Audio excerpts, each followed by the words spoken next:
नमस्कार दोस्तों, स्वागत है आपका इस नए वीडियो में। हमारी जिंदगी में कई बार हम खुद को एक मुश्किल घड़ी में पाते हैं। कई बार हमें बड़े फैसले लेने पड़ते हैं, लेकिन हमें यह नहीं पता होता कि वो सही है या गलत।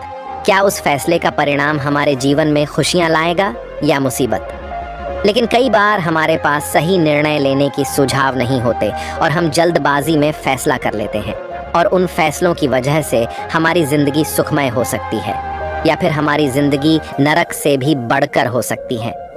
इसलिए सही फैसला लेने की क्षमता हमारे जीवन में सफलता हासिल करने के लिए आवश्यक है। तो चलिए आज की इस बोध कहानी के माध्यम से जानते हैं कि जीवन में सही फैसले कैसे लिए जाएं, और यह भी कि सही निर्णय लेने के तरीका कौन सा है। तो बिना किसी देरी के कहानी शुरू करते हैं दोस्तों। कई साल पहले की बात है। एक छोटे से राज्य में एक बौद्ध भिक्षु निवास कर रहे थे, जिन्हें सभी जगहों पर उनके ज्ञान के बड़े चर्चे थे। वह बौद्ध भिक्षु बहुत ज्ञानी थे। उनके पास लोग बहुत दूर दूर से आते थे ताकि वे उनसे अपनी समस्याओं का समाधान प्राप्त कर सके।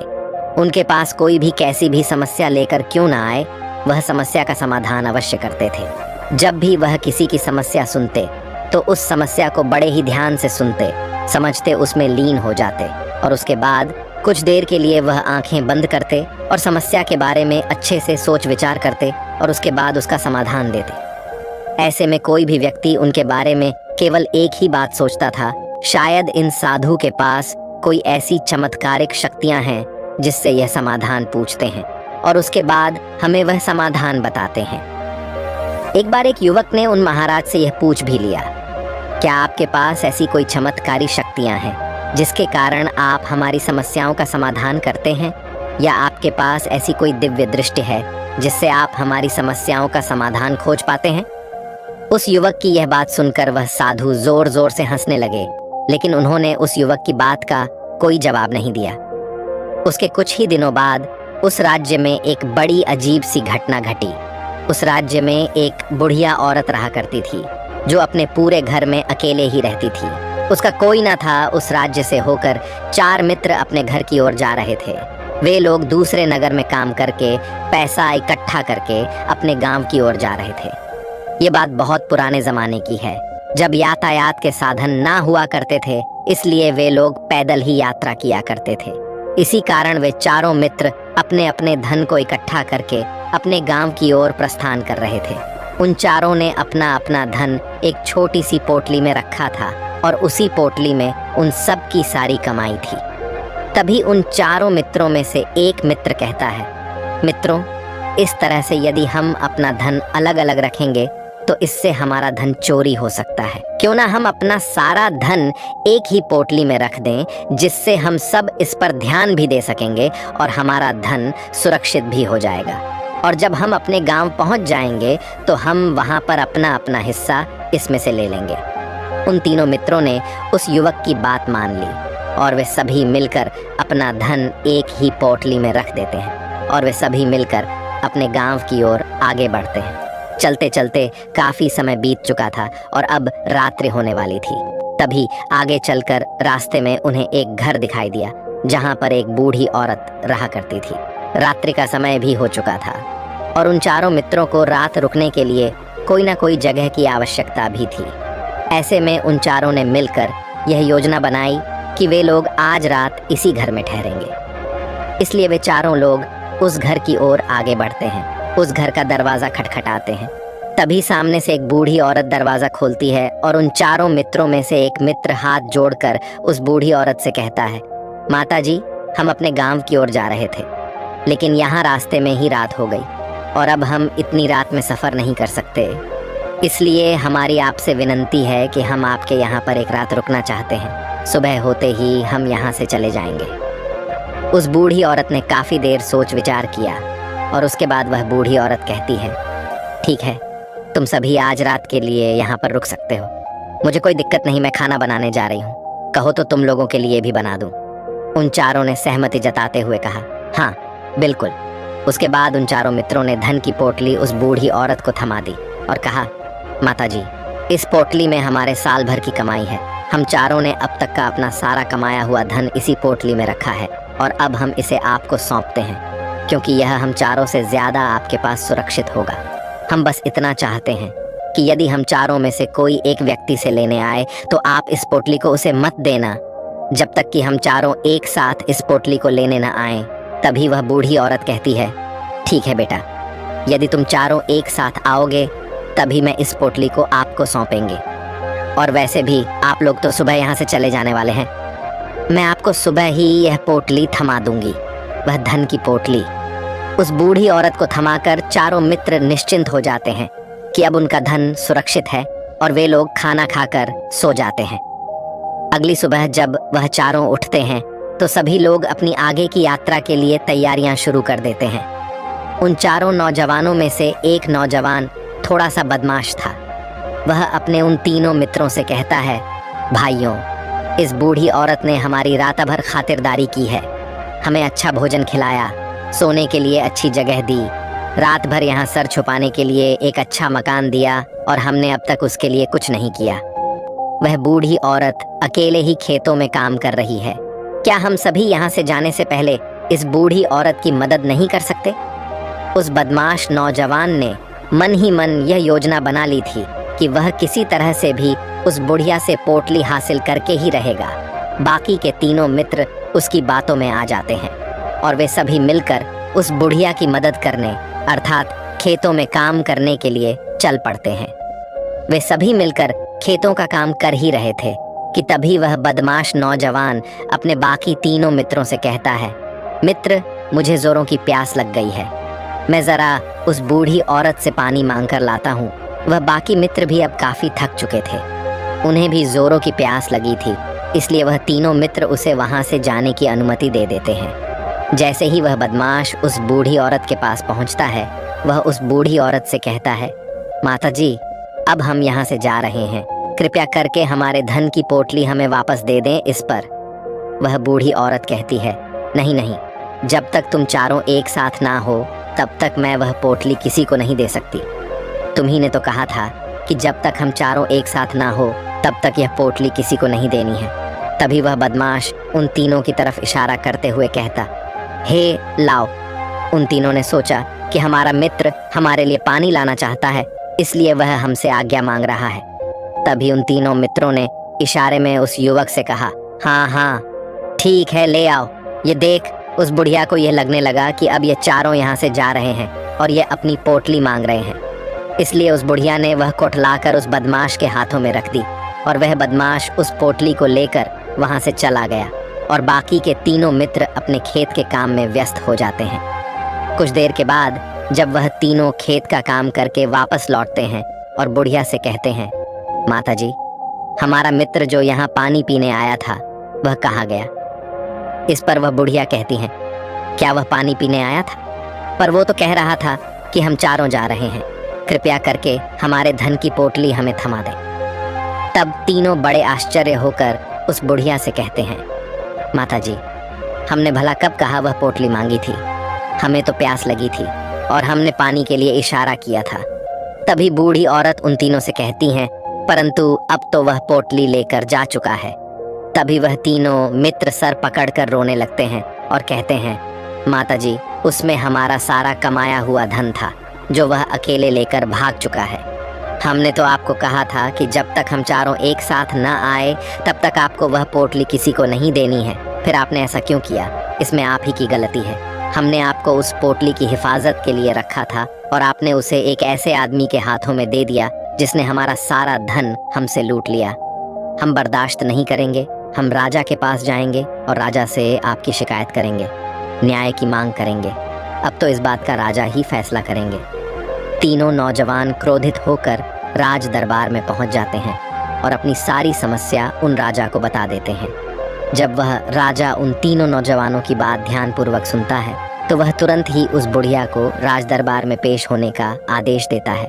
राजा के आदेश पर राजा के सैनिक तुरंत ही उस बूढ़ी औरत को राज दरबार में पेश करते हैं और राजा भरी दरबार उस बूढ़ी औरत को दोषी करार कर देता है और कहता है, तुम्हें वह पोटली उस अकेले व्यक्ति को नहीं देनी चाहिए थी। जब उन्होंने तुमसे कहा था कि जब तक वह चारों एक साथ उस पोटली को लेने ना आए तब तक तुम्हें वह धन किसी को नहीं देना चाहिए था।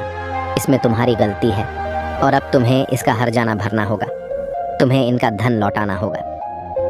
राजा का यह आदेश सुनकर बूढ़ी औरत फूट फूट कर रोने लगती है और राजा से मदद की गुहार लगाती है और कहती हैं, हे राजन, मैं तो एक बूढ़ी औरत हूँ और मेरे पास इतना धन नहीं है और ना ही मेरे घर में कोई ऐसा है जो धन कमाता हो। मेरे पास इतना धन नहीं कि मैं इनका धन लौटा सकूं। मैं तो अकेली हूँ, बेसहारा हूँ, कृपा करके मुझ पर रहम करे। लेकिन राजा उस बूढ़ी औरत की एक नहीं सुनता।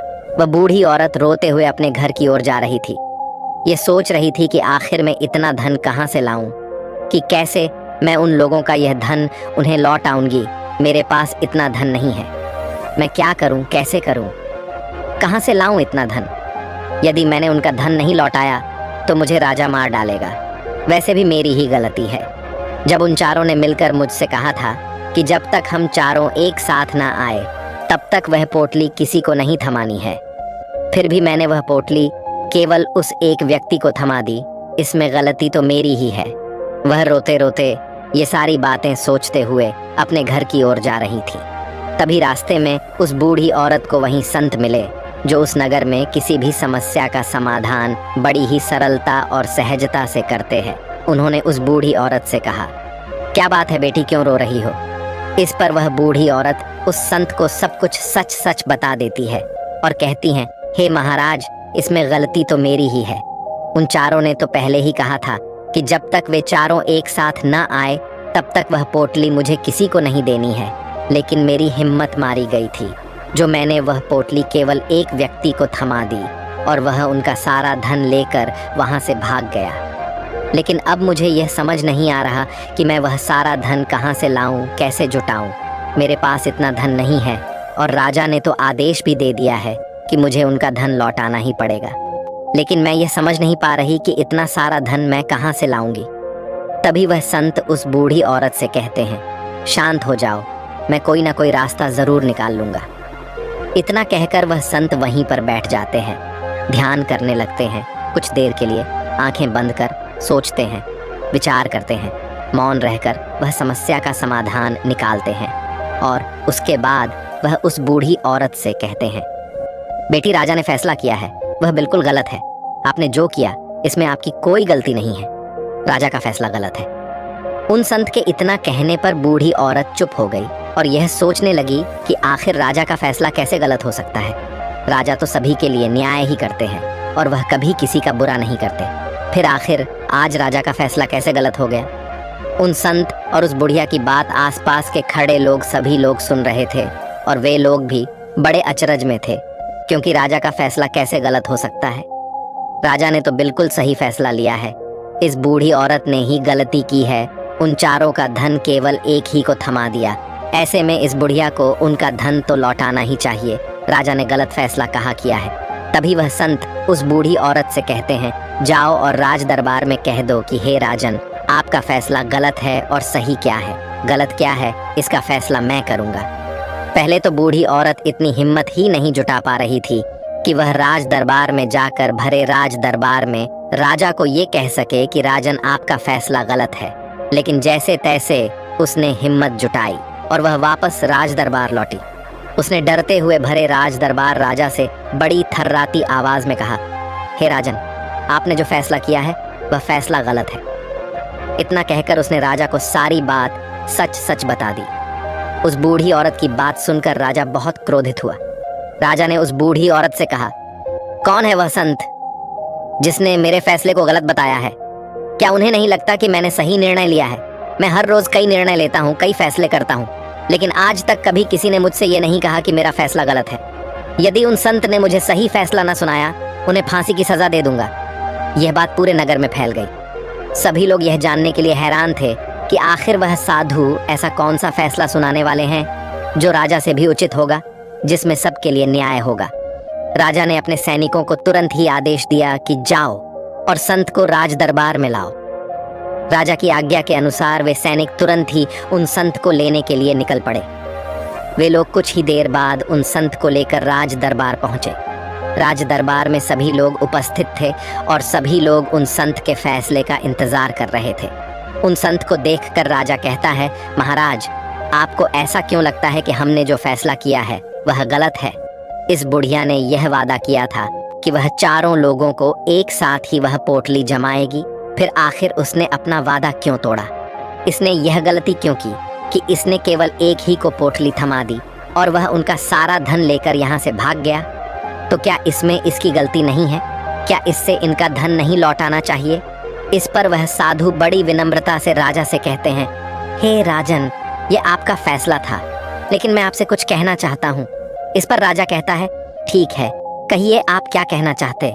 इस पर वह साधु बड़ी विनम्रता से राजा से कहता है, हे राजन, जैसा कि वादा किया गया था कि पोटली एक साथ उन चारों को ही दी जाएगी, तो अभी तो ये केवल 3 है, चौथा कहाँ है? तो इनसे कहिए कि ये लोग यहाँ से वापस जाएं और अपने उस चौथे मित्र को यहाँ लेकर आए, तभी इनका धन वापस किया जाएगा। और वादा भी ऐसा ही किया गया था कि जब तक चारों लोग एक साथ ना हो तब तक उनका धन उन्हें नहीं लौटाया जाएगा। और यदि यह बूढ़ी औरत इन तीनों को धन लौटा देती है तो ये बूढ़ी औरत अपना वादा तोड़ देगी, और ये सही नहीं है। इसलिए यदि आप चाहते हैं कि इनका धन लौट आया जाए तो पहले इनसे कहिए कि ये लोग जाएं और अपने उस चौथे मित्र को यहाँ पर वापस ले आए। उस राज दरबार में हर कोई इस बात को सुनकर बहुत खुश हुआ। सभी ने उन संत की बहुत तारीफ की।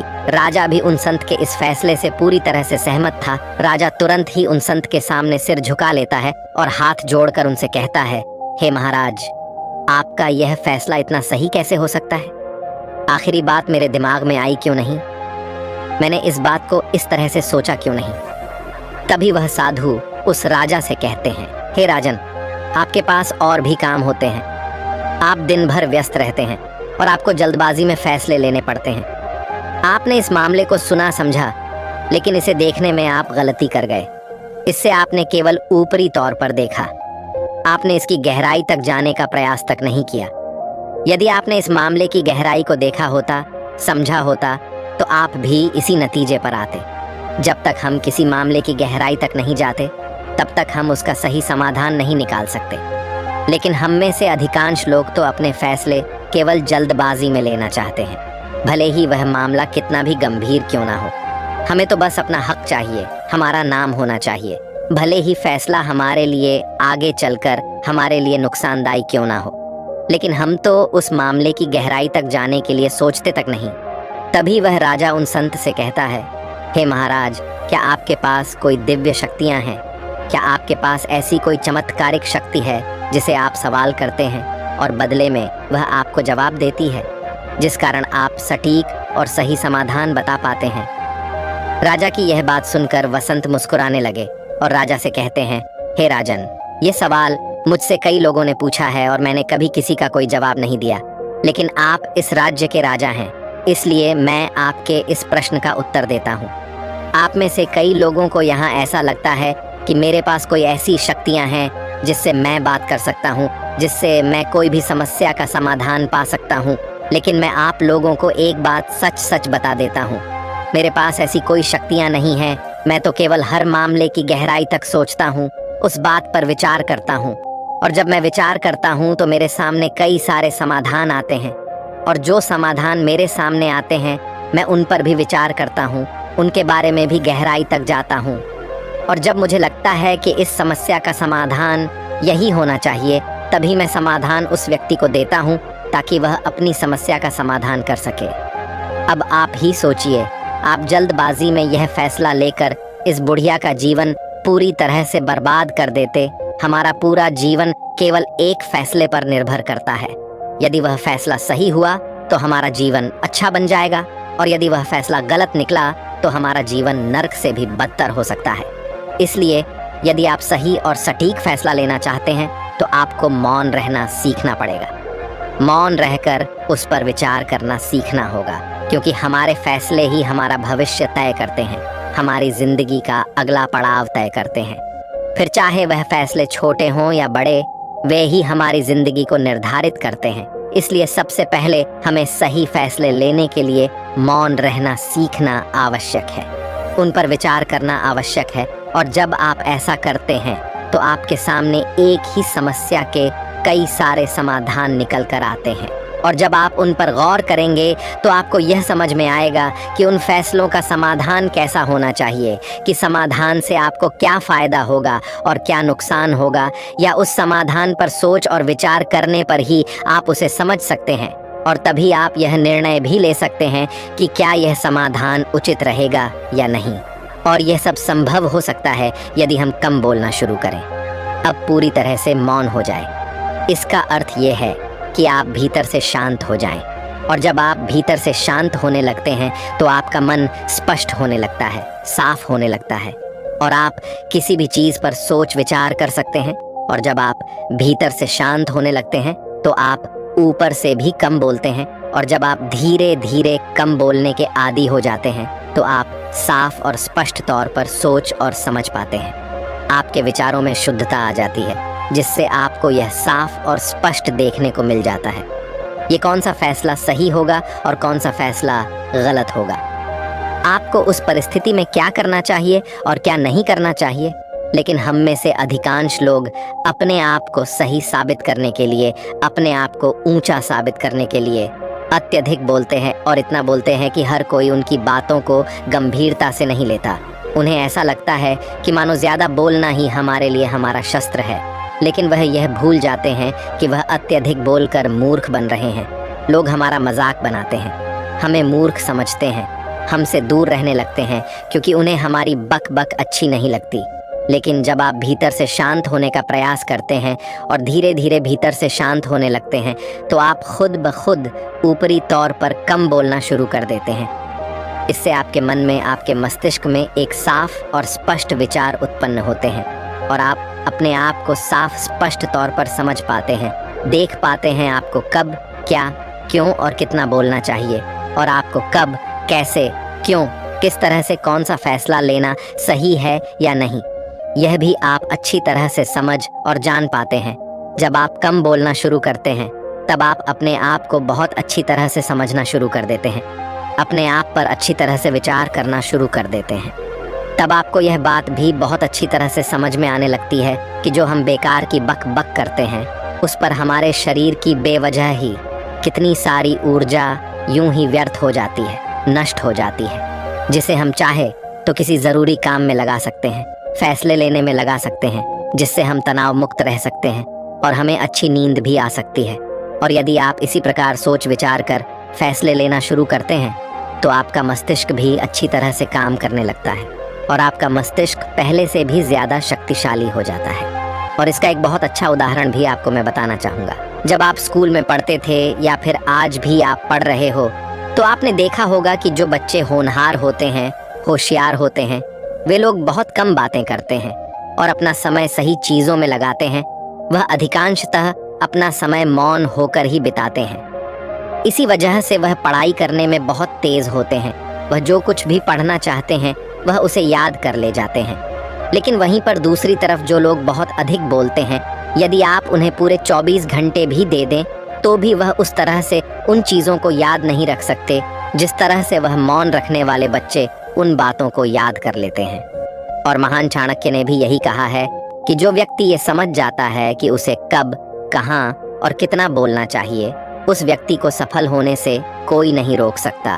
और आप इतिहास उठाकर देख सकते हैं आज तक जो भी लोग महान हैं, जो लोग भी सक्सेसफुल बने हैं, उन लोगों की आदत बहुत कम बोलने की है। उनका पूरा ध्यान केवल अपने लक्ष्य पर होता है और अपना पूरा समय वह अपने लक्ष्य को पाने में ही लगा देते हैं। इसीलिए आपको भी यह आदत अपने जीवन में उतारनी चाहिए। और कम बोलने का अर्थ यह नहीं कि आप ऊपर से कम बोलें, बल्कि आप भीतर से कम बोलिए, भीतर से शांत रहिए।